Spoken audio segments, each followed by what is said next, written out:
আসসালামু আলাইকুম ওয়া রাহমাতুল্লাহি ওয়া বারাকাতুহু। Welcome to Belal digital studio. আশা করি আল্লাহ তাআলার অশেষ রহমতে আপনারা সকলেই ভালো আছেন। আজকে আমরা আলোচনা করতে চাচ্ছি ডিজিটাল মার্কেটিং কি।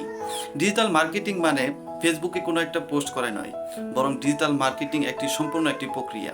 ডিজিটাল মার্কেটিং হলো আপনার কোনো একটি প্রোডাক্ট বা সার্ভিসকে গ্রাহকের সামনে সম্পূর্ণভাবে পেশ করার একটি প্রক্রিয়া। এর 5টি ধাপ রয়েছে। সোশ্যাল মিডিয়া মার্কেটিং, অর্থাৎ ফেসবুক, ইনস্টাগ্রাম, ইউটিউব এর মাধ্যমে আপনার কন্টেন্ট বা বিজ্ঞাপন দেওয়া। তারপরে 3 নাম্বার এসইও, অর্থাৎ সার্চ ইঞ্জিন অপটিমাইজেশন, অর্থাৎ যার মাধ্যমে আপনি গুগলের ভিতরে সবার টপে থাকতে পারেন।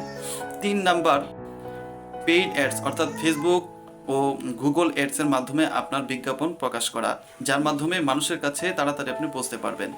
4 নাম্বার ইমেইল মার্কেটিং, অর্থাৎ যারা আপনার এই কাজের সাথে আগ্রহী তাদের লিস্ট করে, তাদের জিমেলগুলোকে লিস্ট করে তাদের সাথে ফ্রেন্ডশিপ বাড়ানো।